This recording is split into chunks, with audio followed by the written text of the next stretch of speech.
Today on the Perception and Action podcast, how can we apply the principles of ecological dynamics to coaching ice hockey goaltenders? What has research shown about skill acquisition and goalkeeping? So it's time for a call to action. Hi, this is Rob Gray from Arizona State University. I've been on a now over 25-year journey as a researcher, professor, and high-performance consultant to understand how we acquire and adapt our perceptual motor skills. Welcome to the Perception and Action podcast, where I discuss how psychological research can be applied to improving performance, accelerating skill acquisition, and designing technologies. Before we get to today's topic, I want to tell you about a couple extra things that might interest you if you're enjoying the podcast. First, my book, How We Learn to Move, A Revolution in the Way We Coach and Practice Sports Skills, is now available in audiobook format. You can find it on Audible or Amazon. Second, if you're interested in working directly with me, I currently have openings in my monthly mentorship program. This includes monthly Zoom meetings, either one-on-one or with your staff, analysis of your practice designs, and a monthly group discussion with coaches and instructors from a range of different sports. To find out more, please go to patreon.com/perceptionaction. Now on to the show. Hi, everyone. This is Rob Gray from Arizona State University and the Perception and Action podcast. And in this presentation, what I want to do is take an ecological approach to designing practice and coaching hockey goaltenders. And for a little bit of background, for those that don't know, I'm from Canada. Originally, I grew up a bit north of Toronto, and I was a hockey goaltender for many, many years. So I do have some practical, direct experience with this. So what I want to do today, I'm going to try to focus, specifically on goaltending where I can, also bring in some things from other hockey examples, bringing in some research studies where I can, and then I'll a little bit of some of the other sports I work in because we have some of the similar ideas. Right. So a lot of these ideas come from our extension from my recent book I published, How We Learn to Move.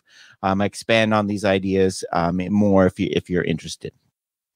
But where I want to start is contrasting the two different approaches we have to acquiring skill and specifically focusing on what is the role of variability, right? And being inconsistent, consistent versus inconsistent. And I want to start there, and I'm then going to expand outwards and get to some research, as I said, get to some implications for practice design and some specific suggestions. So if we talk about variability, we first need to define what we're talking about. What do we mean? What type of variability, right? And I like to define three different types, right? Performance outcome variability. So that's the variability in what you're trying to achieve, right? So if you're trying to shoot a puck into the top corner of the net, how consistently does the puck go into the top corner of the net? If you're a goalkeeper and you're trying to make a save, how consistently do you stop the puck? Right? Obviously, and no matter what you believe about skill or coaching, we want that variability to be low, right? We want to consistently produce the outcomes we're looking for, right? If it was basketball, we want to consistently get the ball in the hoop, etc. The second type of variability is movement variability, right? How we move our body to achieve this goal. If a shot is going in the bottom left corner of the net, how do I move to stop it, right? Is the key, and we'll see, this is where we start to see a difference, right? There's a difference on whether this needs to be low or can allow some variability. And then, of course, we have the variability of practice you add as a coach, right? How much do you do rote repetition, where the person is repeating the same movement over and over versus changing the conditions of the environment, right? So these are the three types of variability. In the traditional view of approach to skill acquisition and coaching, the idea is we want to teach you the one ideal technique, right? And what I'm going to focus on a lot today with goaltending is the butterfly, right? Doing a butterfly save in hockey, right? So the idea here is there's one correct way to do it, right? In terms of the positioning of your body, the angles of your joints, etc. We're going to teach you this and try to get you to repeat it over and over and over under fairly low variability conditions. We're going to give you feedback. Oh, you're not low enough. Your legs are too splayed, etc.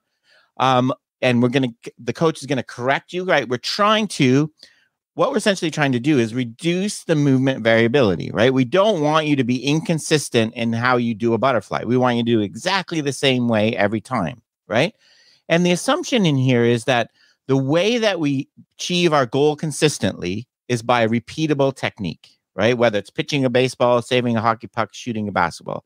The key to consistent outcomes is consistent movement, right? So any variability in our movement, so any variability in how much you bend your knee or your how much forward you lean when you're doing a butterfly, in the traditional view is considered to be noise, right? Something bad we want to get rid of. And the way that we get rid of it is by repetition. We keep repeating it over and over and over until we can do this movement very, very consistently with very little variability.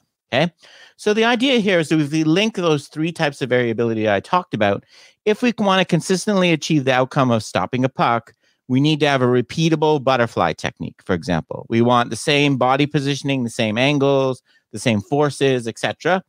And we achieve this by focusing on the mechanics, the technique in practice, right? Often what we'll do is we'll take the goaltender out of the game, right? So there's no shooter.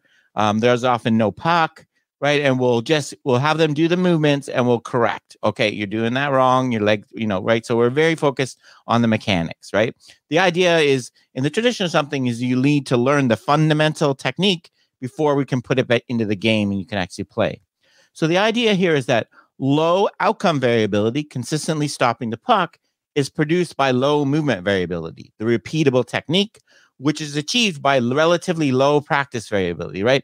So in these examples, there's not much going on, right?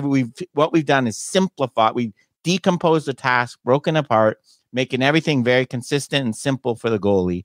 So there's not all the chaos of defenders blocking their view and so on, right? So this is the traditional assumption. When we do go on and add variability to practice, right? We wanted to add variability to practice eventually. What we're doing it for, the purpose of adding variability in the traditional view is to allow you to adjust the technique, right? So we want you to learn the basic fundamental of the butterfly. Then we want you to teach you to make specific adjustments in conditions you might face. So when there's someone blocking your view, when the shot is high, right? When there's a different angle, right? So what we're going to do is teach you adjustability. We teach you the basic fundamentals. Then you're going to learn to reparameterize this basic program you've learned to respond to these different conditions. So what we have is repetition with repetition despite variation, right? So we want to teach you how to be able to maintain this fundamental technique, this good repeatable form, despite the variation going on in the environment. As another example, think about golf, right? We're going to teach you how to do a proper golf swing, all the form of it on flat ground, right? And then what we want to do after you get that down, after hours and hours of repeating the shots and doing practice range, we're going to teach you how to hold on to that, maintain that when you're on a downhill lie or an uphill lie, right? So we're teaching you how to adjust this basic fundamental program when you face different conditions, okay? So this is kind of the traditional view. So because of this, right, because of this view of variability, we want to put the variability later, right? We want to initially start with those exercises like we saw with the goalies. We want very low variability at the start. We don't want lots of shooters and different angles and defenders in your way, opponents in your way, right? We want you to learn the fundamentals first. And this is a baseball example, right, that I work in, right? We want you to hit off a tee. Not a pitched ball or any different types of curveballs, fastballs, because we want you to learn the mechanics so that you can repeat it. Then we'll add variability later on. And when we do add variability, we want to add stuff that's actually going to occur in the game, right? Different angles, different shot distances, right? It makes no sense to add a bigger ball or a bouncier puck, right? Because you're never going to face that. You don't need to learn to adjust to that, right? So this is kind of the traditional view. The other thing that we do, the fundamental, I already mentioned this a little bit, the fundamental thing that we assume is required in the traditional view of skill is task decomposition and repetition, right? We can't just let you go play hockey. Oh, Lord, no, right? You need to learn how to stick handle first, right? You need to learn the fundamental skill first before you can play the game, right? So the classic example, right? We can't let you go play a hockey game until you can handle the puck around cones. What's the problem with decomposing things like this, right? One is, what's called action fidelity. Is this what you want the athlete to be doing in the game, looking down at the ground to see where the cones are? The other really thing that I don't like about this decomposition and those goalie examples where they have no shooter, right? You're just getting them to flop down in a butterfly. There's no information here that drives the action, right? Our actions are purposeful and functional, right? I go left with the puck or I drop down in a butterfly because of something I pick up in the environment from the shooter or my opponent, right? My action, what I do, whether I go left or right with the puck and how I do it, is coupled to information, right? There's no information from a cone. There's no information from a coach just yelling you, right? They're just doing, it's just aesthetics, right? You're just doing it to satisfy the coach. There's no reason I should go left or right around the cone because it doesn't matter, right? I'm not achieving an actual goal, right? And also, I don't like these exercises because they're boring, right? You have to wait in line. You're not playing, the quote I sometimes use is the best equipment ever invented to train a team sport is other teammates, right? Don't use inanimate objects as much, kids waited all week to play with other kids and you're making them stand and then go do drills by themselves. So I call this fake agility, right? This is a fake agility drill. And a lot of the goaltending butterfly ones are the same, right? Goaltending, the timing of your butterfly, the positioning of your body needs to be driven by information from the shooter, the position of the defenders, etc. Right? If you're just doing it, breaking it apart from that, you're decoupling the perception and action. They're not going to learn that, right? And the assumption that you can just plug it in later is really not really well supported. Okay. So what's the alternative, right? So the alternative is sometimes called the ecological approach, ecological dynamics. And it starts with the fundamental idea that there's no one ideal technique, right? There's no one perfect way to swing a golf club, do a butterfly, right? What we want is this. This is a term coined by Nikolai Bernstein, who was a Russian physiologist who studied movement. And he studied blacksmiths, and he noted that even very skilled blacksmiths, they consistently produce the outcome they want. They hit the exact same spot on the sheet metal, but not by moving in the same way, right? These lines are showing two strokes of the hammer. You can see they're different. So he coined the term repetition without repetition. We need to repeat our outcome. We can't repeat our movement the same way every time. The reason is because the environment is always changing, both internally in me and externally. Internally, I'm getting fatigued. I might be sore. I'm less flexible than another goaltender. I have longer limbs, bigger levers, right? Externally, there's shooters. The ice quality has changed. There's someone in my way, right? So in this new view, this ecological view, we assume that we treat skill as a problem solving, right? So being skillful is not being able to store this plan in your head and pull it out and repeat it over and over. It's being able to adjust your movements to what's going on in the environment, right? And so movement variability is not noise, right, that you want to get rid of. It's good, right? You need variability in the angles of your knees, your body position when you do a butterfly, because you're in the conditions are changing, right? So we want to promote the learner being able to adjust their movement, to explore different movements, to be able to adapt to these problems of the environment, right? That's kind of the big fundamental change.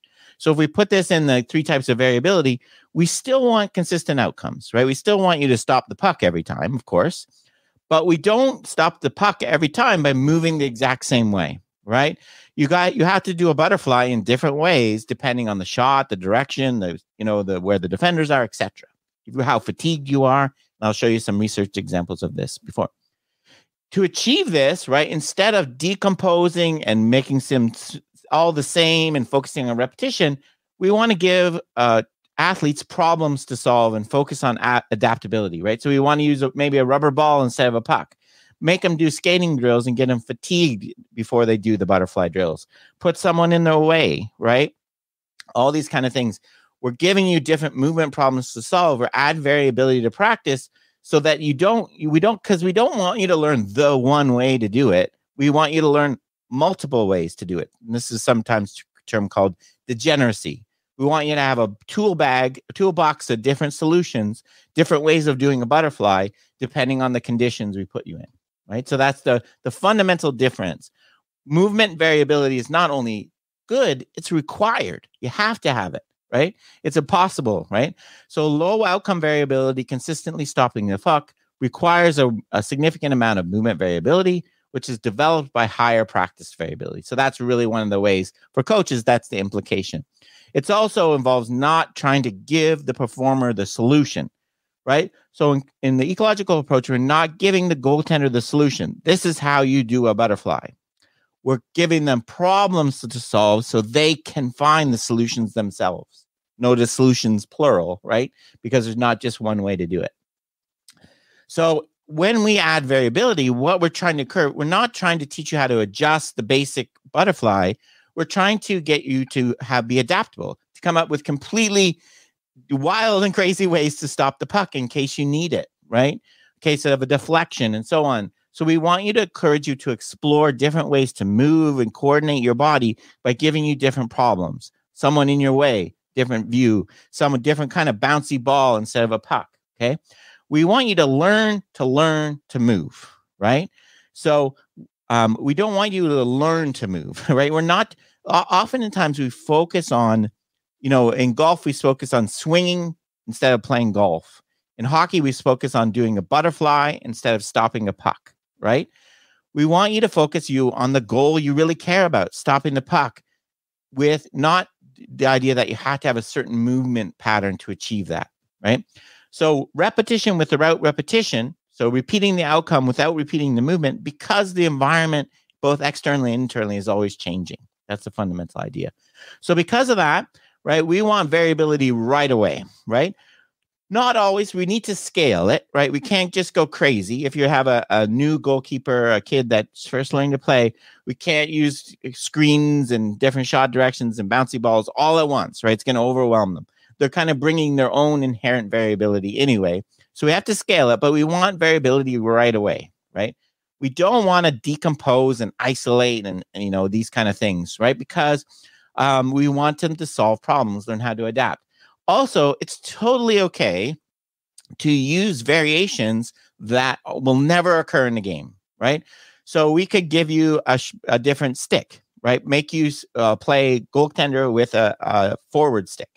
Or we could use a bouncy ball, right? Or we could start you in different postures, or make you start from the left corner of the net and move, So the options are endless, right? Because what we're trying to do, it doesn't mean we can do we're going to do just anything, right? We're going to be purposeful in why we choose to do these things. And I'll talk about that in a minute. But what we're not trying to achieve is teaching you how to adjust to something you'll see in the game necessarily. We're trying to teach you to problem solve. If I give you this weird problem where you have to goaltend with a thin forward stick, what are you going to do, right? How are you going to move differently, right? That learning how to adapt and change your movement pattern so that with this new condition of the small stick is useful, right? The goalie learns about their body, how it move it, and how that relates to the environment, even though that's a situation that likely actually, as a goaltender, I know when you break your stick, often your defenseman will give you their stick. So it right? It can occur in a game, that one, but it's not very likely, right? So, but the point being that, learning to figure out how to do that is very, very useful for an athlete. So how do we do this? Going back to this, if we don't want to do decomposition, right? We don't want to break the skill apart and have you drop down and do a whole bunch of butterflies in a row where there's no shooter. What we want to do, instead of breaking the skill apart and decoupling perception as action, we want to simplify things, right? We want to keep the basic skill there, right? So we want to keep the basic components of the skill there and just simplify this, right? So the alternative that we use for, instead of stick handling around cones, is we have people play tag, right? And there's various ways you can do it. So you can have one player trying to touch another. Trying to touch another, you can have them you have to stick handle the puck while you do it. Why is this better, right? Look, eyes up, right, on your opponent. But more importantly, my movements are driven by what you're doing, right? If this guy lunges left, this guy's going to move in a way. They're not artificial fake movements, right? They're driven by information. Same with if we look at a butterfly, we want your butterfly movements to be driven by what's going on in the game, not just because the coach is yelling down, up, down, that's good for exercise, but it's not a skill, right? It's not.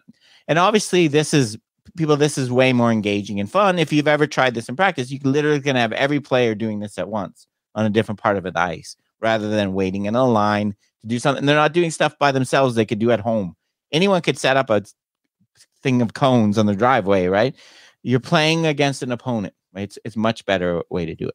Okay, so I call this real functional agility.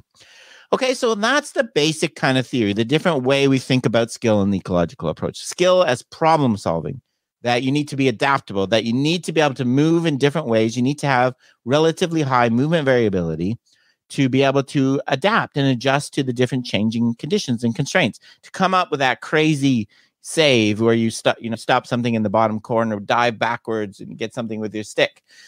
You can't do. No one can teach you that, right? That's not something someone practiced tons and tons of times over, right? That's something because they have they can pick up information from their environment and coordinate their movement on the fly. They can do that. Okay, so how do we get there? How do we get to this point of having a good problem solver, and what does it mean for how we might change practice, right? So I want to talk about a couple of different ways we treat designing practice, and I'll show you some examples and some research. Okay, so let's start with a technical flaw, and this is one that there's a really good thread about this on the from the Twitter account Goalie School that I picked this out. This could be anything, but so what I started with a few minutes ago, right? I said there's no ideal technique, right? There's no ideal way to do a butterfly. There's no ideal way to swing a baseball bat. That is not to say, right, that there aren't certain properties that need to be there. And there's certain ways that that will not be good, right? So although there isn't one solution, there are solutions that are not, as a coach, aren't going to be effective, right? Or maybe injury causing, right? There's certain things like in baseball, if I want to teach a batter to hit the ball hard, they need to or a pitcher to throw a ball hard, they need to keep the kinetic chain intact. Right? If they separate their arm from the body too early, they're not achieving as much force as they could potentially do if they changed, right? So adopting an ecological approach where we allow for different movement solutions and variability is not to say that you have to let people do whatever they want. That's a real common misconception. As a coach, you can and should be stepping in when a person is exploring and finds a solution that won't work, right? Either because it could cause an injury, or from your experience, that's not going to be effective, right? And that happens, right? People, when they look for new ways to do things, they're going to come up with some bad solutions, right? But the key thing is, as a coach, I want, why, right? Is it because that's not the way that you were taught? Bad answer. That looks different than whether other people do it. Bad answer. Because you can identify a specific functional problem with it, or it might cause injury. Okay. Right. And here's a good example. So this is an example of, when you're doing a butterfly, say if you have your stick really close to your pads, right? So when you drop down, this causes a couple things. One is it causes your stick to turn out because it's getting pushed out by your pad movement, right? Which opens up your 5-hole, right? The puck can go between your legs. Also, it makes you're not absorbing the puck, right? You're not absorbing the force of the shot with your stick. So you're going to give up bigger rebounds, right? So we've identified this, we could call a technical flaw, right? It's a movement solution that's not it works, right? And one of the issues we have when you let people kind of find their own solution is we're kind of very efficient, or if you want to call it lazy learners, right? If I practice a bunch of drills where I don't have to control the rebound, I just have to stop with the puck, why am I going to learn a movement technique that helps me control rebounds? Right? It's not required, right? And in my sport, baseball, if I'm hitting off a pitching machine that's throwing the ball at the same time, at the same speed every pitch, why would I learn a movement pattern where I can adjust to different speeds, right? We don't learn kind of these general things that work in all situations unless we're faced with a lot of different situations, right? So that's a key why, in goalkeeping, you want to, make sure the intention. What's the intention of it? Is it just to stop the puck? Is it to control the rebound? Is it to freeze it? So we need to think about that. So this is a technical flaw we've coded as a coach, right? And that's our job as a coach still, right?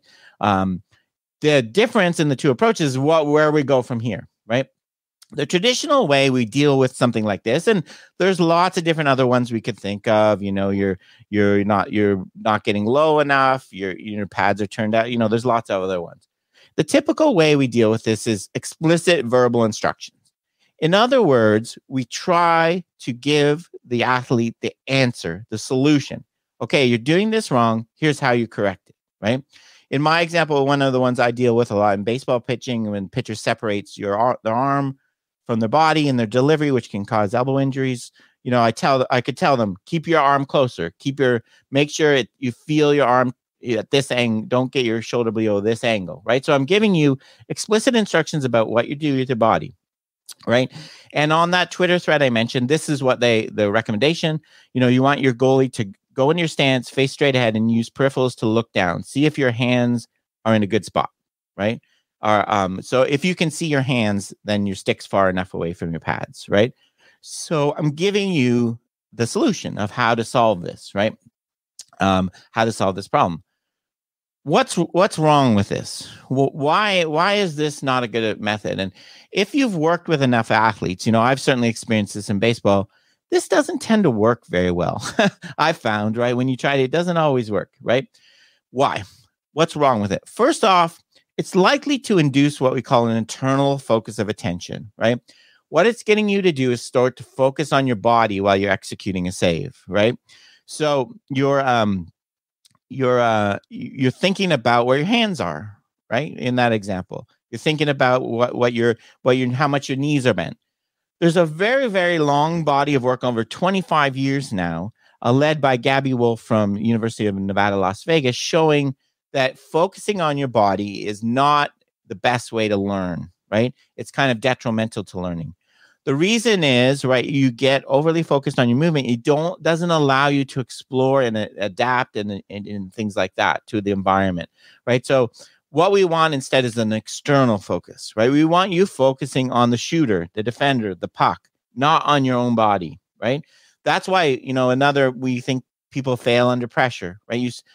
For example, in golf, when I'm recording this, I just watched the guy fit on the PGA choke on the 18th hole.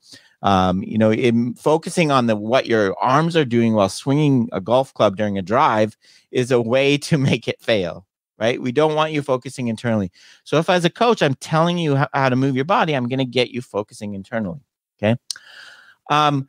Even research has shown, and as I said, from practical experience, I've seen this many times, even very, very skilled athletes are quite poor at implementing specific bodily instructions. And this is summed up beautifully by the quote from Franz Bosch: the body shows very little interest in what the coach has to say, okay? So this is an example of a study I talk about in my book. I really like Georgia Giblin. They did a study where they asked very skilled tennis players to change their technique in some specific way, right? Bend your knees 20 degrees more on this one, 40 degrees more on this one. Hit the ball 10 centimeters to the left, 20 centimeters to the left, 10 centimeters to the right. And then they use motion tracking to see how well they could actually do it. And they really couldn't at all, right? They changed their movement pattern, but they could not adopt these specific corrections the coaches were giving them. And the reason is our body's not designed to do that, right? We can't boss our body around and tell it how much to bend your knees or how much force to put in. It's designed to, excuse me, what we call self-organize. You give it a goal, I want to stop that shot.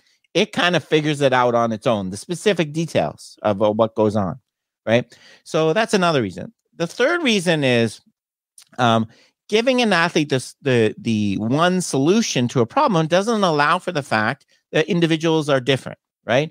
So what in the ecological approach, we assume that movement solutions are based on the constraints. I've been calling them conditions. They're based on the task constraint. What's my goal, right? Is my goal just to stop the puck or control the rebound or, put the rebound specific place? What's the environment? How is it the third period? Is the ice worn down? Are there lots of chips in the ice? And most importantly, for this example, the individual constraints. How tall am I? How flexible am I? How long are my arms and legs, right? If I just give the one solution, it doesn't allow for individuality, right? The person to come up with a thing that works for them, which we really need to focus on, right? So this kind of explicit correction, giving the person the answer, is really not the effective way, okay? And this kind of gets summed up by, in coaching, there's a very, very big difference between movement description, analyzing a movement, and movement instruction, right? So when we're analyzing a goalkeeper, it's fine to get into all the body parts, the biomechanics, and this is some really good research showing that the coaches are quite good at this, right? Understanding biomechanics of skating, like what position your body is in. That's fine for analyzing and looking at what you want to change about an athlete. But in most cases, you do not want to use that same language when you're actually coaching them, right? You don't want to say, oh, you need to keep your head bent down. You need to turn your hips this much. That's for all those reasons I just discussed, they're not going to work. What you want to do is use that knowledge you have about the biomechanics and things to design the practice, not just give it that to the athlete, right? The example I always like to use, a few weeks ago, I took my father-in-law to club fitting for golf. A while ago for his birthday. And they had all the TrackMan, all these things that can measure all the things about a swing. And this coach, this really, really high-level golf coach, he would go back and look at it, and he would talk to me and the other guy, and he'd describe, okay, this is what's wrong biomechanically. He's doing this with the body. And then he'd walk over to my father-in-law, and he'd say, I want you to imagine you're casting a fishing line, right? So he wanted to get him to steeper swing path, but he didn't describe all the elbow and shoulder and things, right? So he converted this information from the description analysis into instruction, right? And those two things are very different. And there's an episode of the podcast where I get into that. Okay. So what's the alternative to explicit instruction giving you the solution? Well, the main alternative that we kind of promote in the ecological approach is called the constraints-led approach, right? So if I identify a technical flaw in your movement, instead of giving you the solution, what I want to do is add a constraint or multiple constraints to the practice. And we'll talk about what exactly we can do. So what I want to do is try to somehow change your task or the environment so that your solution won't work anymore, right? So in my baseball example, if a pitcher's separating their arm from the body too early, I put a ball under their arm. They have to hold against it, right? If they separate too early, the ball falls out, right? So I've created a new task where what you're doing before won't work, right? You have to come up with something new. But notice I'm not telling you what that new thing is, right? I'm creating an environment that destabilizes your existing solution, gets you to explore for other solutions. Hopefully, I'm going to give you information about whether a new solution is good, right?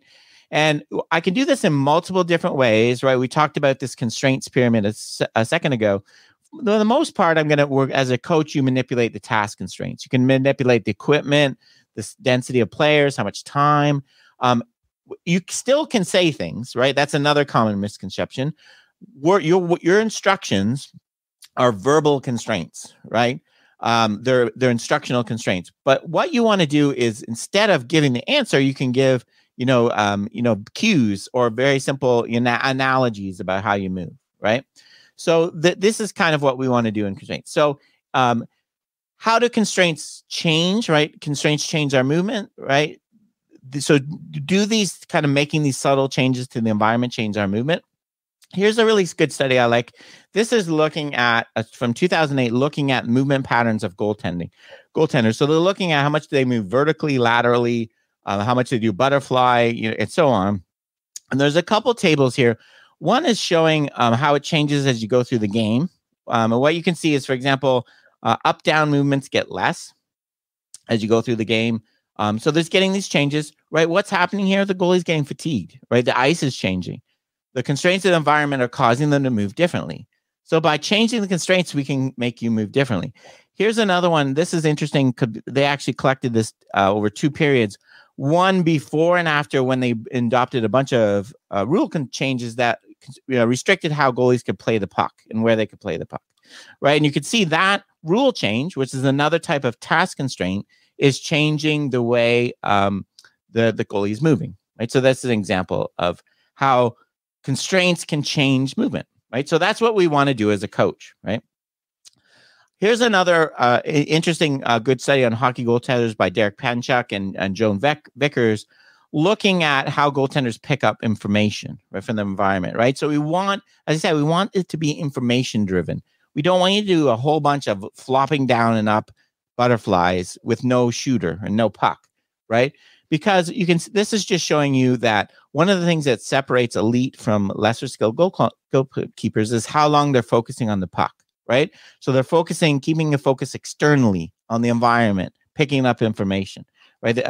More elite goaltenders focus longer, right? So this duration of 22,002 seconds versus 1.2 seconds, right, for example, right? So that's another kind of study that kind of supports these ideas, right? So what do we want to do, right? So in hockey, if we can manipulate a bunch of different constraints, right? Sticks, with the weight, the angle, the left, the puck versus the ball, right? The location of other players, angles of shooters, whether you have to save, occlusion. One of my favorite tools to use in a lot of sports is occlusion. You can either do this with some technology where you actually block, or you get someone to close their eyes, right? So you can have a keeper, for example, close their eyes after the puck's been shot, right? Or you occlude them, so they have to focus on the early part, get their extension, focus internal. You can get them fatigued. You can do ice, so a bunch of different things. The key thing, though, in the constraint set approach is, though, we don't want to just manipulate anything randomly, willy-nilly. We want to manipulate a specific thing, right, to address that technical issue we're focusing on, right? So holding your stick too close to the pads, right? We could add a constraint. We could put something on the stick, right? So you could feel it hit your pads. That would be kind of an equipment. We could make a drill. We could change the practice so we focus. There's people all around the keeper, so they need to really focus on controlling rebounds, right? We could do a bunch of different things like that. So what we want to do is add something to the practice, whether it's equipment, rules, number of players, where the players are, where the shots are coming from, that's going to make that solution we don't like not effective, right? So if they keep their stick too close to the pads, they're going to have, lots of rebounds go wild. And so they're not going to be able to handle this new task you've given them, right? So we've kind of encouraging them to do something different without telling them how to do this, right? Is kind of the example. That's kind of the constraint. So the constraint set approach is very powerful. Another example of manipulating constraints that we use in hockey is small-sided games, right? So having 2-on-2, right?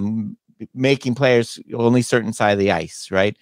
Playing without a stick. One of the best lessons I ever had as a goalkeeper, I had this coach when I was really young, and it really helped me a lot, was what he did was he said, okay, Robin, this next activity, we had shooters all around me for a different angle, so it wasn't decoupled or anything. And he said, you're not allowed to move at all, right? You're not allowed to move your blocker, your glove, your stick. All you're allowed to do is go in and out and cut down the angles, right? You're allowed to play the angles.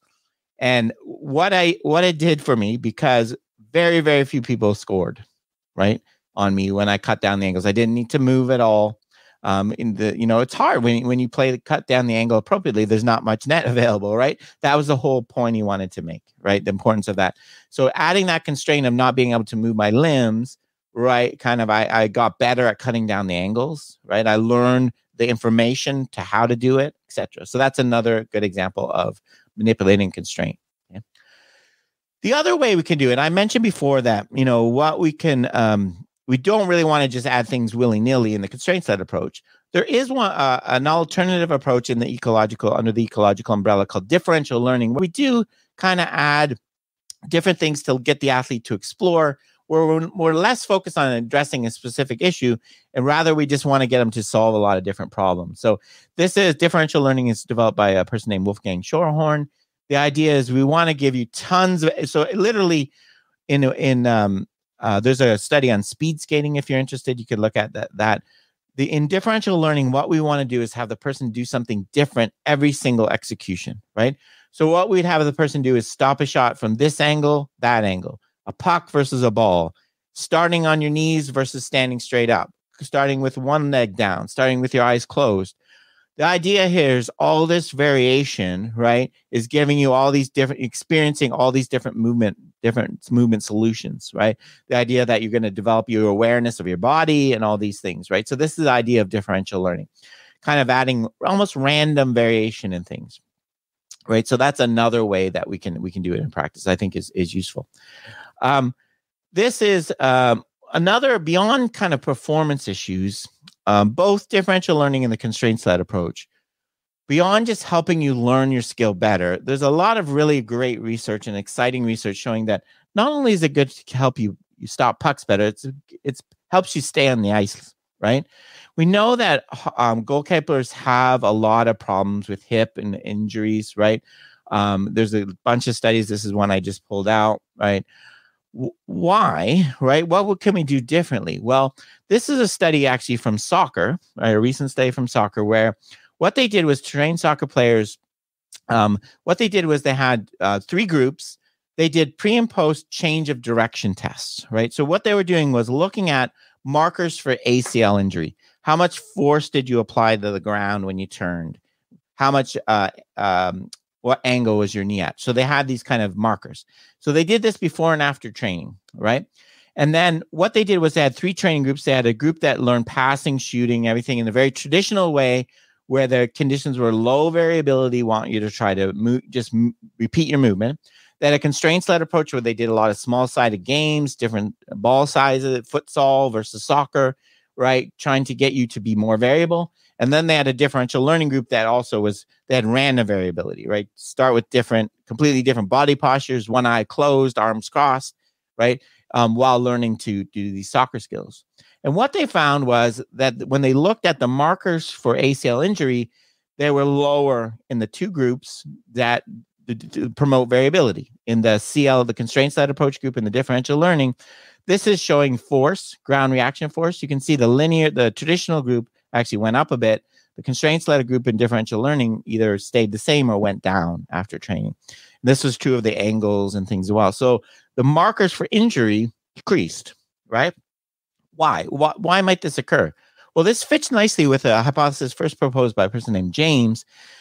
The idea, like when we think about why do people get injured, right? You do it too much, right? And you do it the wrong way, right? So the reason a goalkeeper gets injured is they're playing too much, or a baseball pitcher, they're throwing too much, and you're not doing the butterfly correctly. James proposed the idea that this is actually there's a third dimension that kind of changes this a lot, right?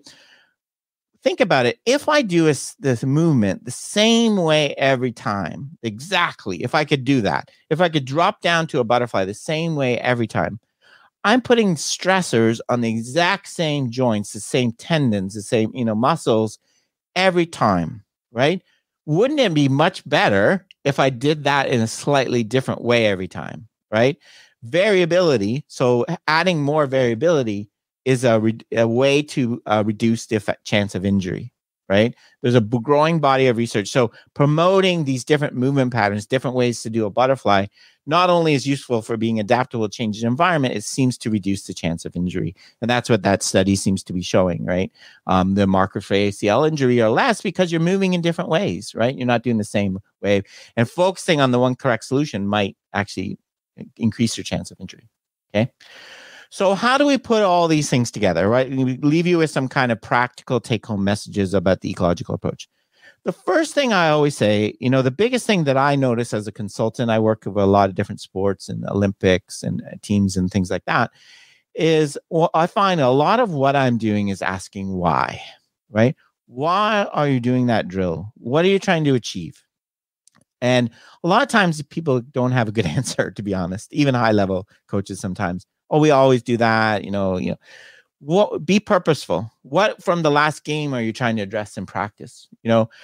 This doesn't mean that you need to be crazy and have everything variable all the time. A purpose of the practice could be to have fun.